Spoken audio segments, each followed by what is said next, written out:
YouTube, how the heck you doing? This is Corey with Watcher Realms. I have had the longest day on the planet, so let's just go ahead and get straight into it. We have the Gauntlet, which is here. I think this is around 128. Nothing too crazy, so let's just go ahead and go over the attack super quick, see what's working. I did lose one because of, good God, RNG, Valara. What can you say, right? What can you say?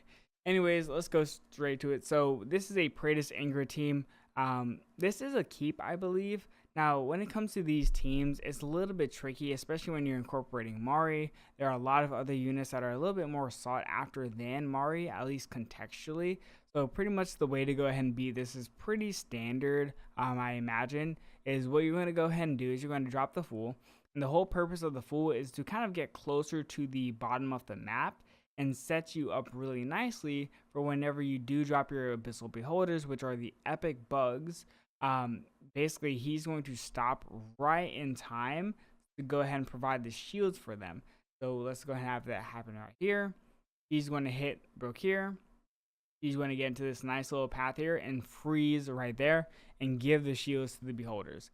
The Grotesque Fiend is basically insta-dropped, by the way, once you get to that 6 cost. And this is kind of the proper mechanic that you should see here, right? The Grotesque Fiend is going to cross through the map. The Fool is going to be just outside of all the range for everything. And we drop the normal bugs at the 3 costs just so that we can get max stacks on our Grotesque Fiend. So what we should see here is the Grotesque Fiend did double hit, which forced the Brokir passive. And now we're looking really good overall because this Grotesque Fiend hasn't even forced or been forced to use his passive healing mechanic.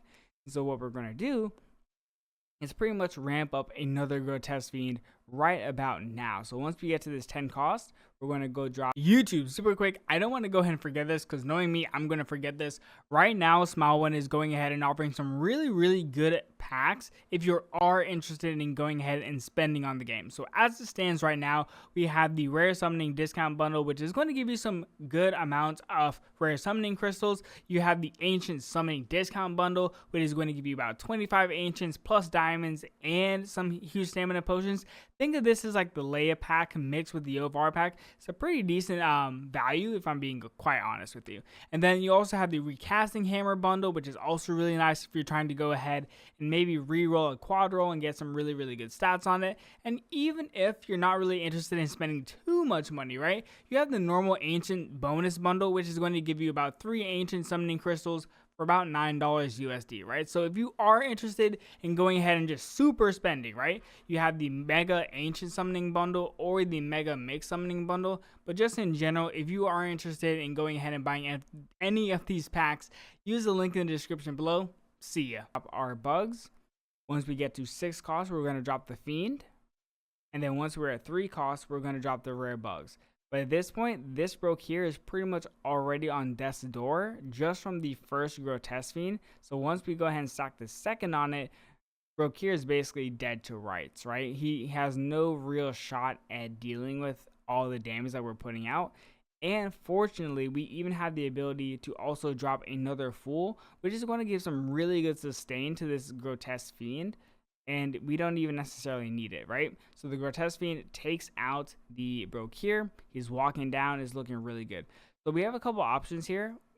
This Grotesque Fiend is going to tank this. We're going to drop our dogs because, truth be told, I'm fully confident that my dogs are just going to tank the Ingrid and tank the Mari and give us a pretty comfortable win here. Even if Ingrid hits again, it doesn't even matter, right? The Grotesque Fiend is stacked up, and we have 3 other dogs that are going to go ahead and solidify us with this W. So that's the team down.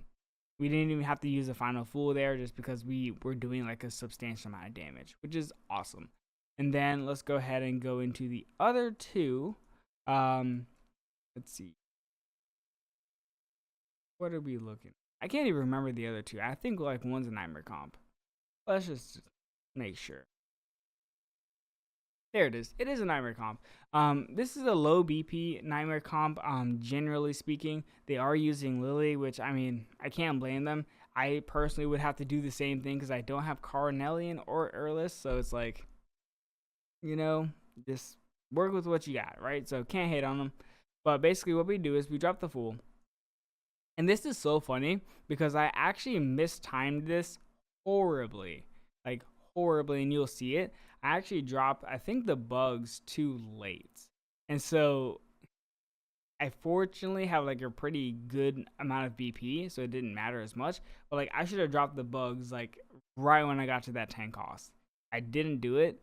And so watch this, right? The fool actually gets here and gets hit. Normally, he wouldn't even trigger this ultimate and deal with this Wukong ultimate.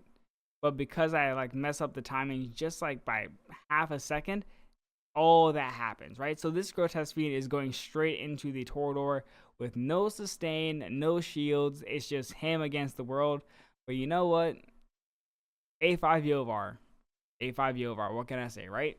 So this Grotesque Fiend is pretty much just going to tank the Torador, tank the Wukong, tank the Ymrit, tank the Hotsit, and just take out the Torador, right? So that's already going ahead and forcing the Torador passive.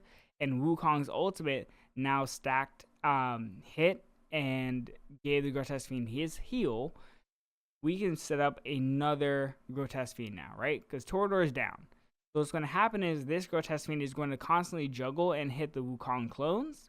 And as long as he's able to start pushing through the map and get to the Wukong, it's awesome. If he doesn't, it's fine because we have 3 costs, so we drop the bugs here. And we are basically set up to take out the Wukong at this point, right? Wukong has no ultimate, so he's not going to one-shot our Grotesque Fiend. And Ymrit has ultimate, and so that's going to help us in general because he's going to take out all these little units here, give our Grotesque Fiend the stack, and he has more than enough time to take out the Wukong clones and take out the Wukong. Even though Wukong has ulted, we still have the passive. Eventually, something's got to give, right? And I imagine it's going to be the Wukong that's going to give here, especially because we're dropping our Fool, which is going to give us some nice sustain, and it's going to prevent Wukong from just one-shotting our Grotesque Fiend. So at this point, we are pretty much solidified for the win here, especially now that Wukong has gone down. There's really no way to lose this because Ymrit's about to die. And once Ymrit dies, we have the Fool here to go force the Hotsit ultimate, and we have the dogs. There we go. Pretty simple standard win right there. Definitely nothing too crazy. It's just really, I made a mistake, but my BP backed me up on it, so I'll take it, right? Those little margins, because generally, if it was like any other team, that slight timing would probably result in me losing. Fortunate. This team, I mean, it is a little bit of an interesting variation of the Arbiter team. They're using Malvira and Mari. I mean, I can't hate on it. Like, I get it, right? You use what you got, of course. But if this was like, if I had a fire tank, all I would need to do is just drop the fire tank and Valara would be down instantaneously. And then it would basically be GG from there, right? But since we don't have the fire tank, we're just going to drop the full 1, which is going to force the Malvira pull. We're going to drop the bugs here. And here's one of the amazing interactions. Valara is going to constantly push this full back, right? So she actually pushes the full back right in time for the bugs to go ahead and connect here. And that's basically the major thing. Because what's going to happen is these bugs are going to die. All these units are going to die adjacent to the Grotesque Fiend. And the Fool is still here tanking and surviving just fine. So we basically get like a really nice setup in which our Grotesque Fiend gets to take 0 damage for a really long duration that he normally wouldn't be able to take 0 damage for. Now, one of the things which is important is whenever Malvira ults, she instantly loses her stacks. And so basically she lost her ability to be invulnerable, which is a massive counter to what was intended, I'd imagine. So because Lily wasn't there to protect her and Malvira just insta-lost her stacks, I mean, it's pretty easy, right? Grotesque Fiend goes ahead and takes it out.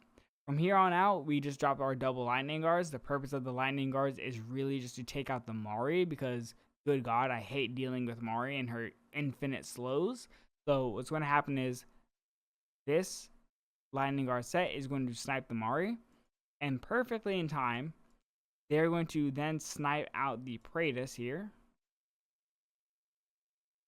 Praetus procs the Lily.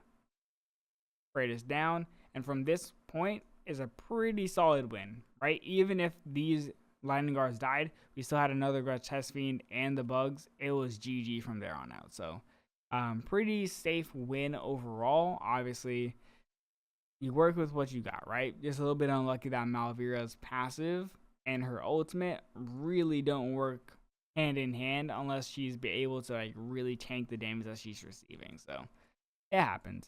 And then we have the loss. This is literally just RNG. Grotesque Fiends don't like to cooperate with me whatsoever.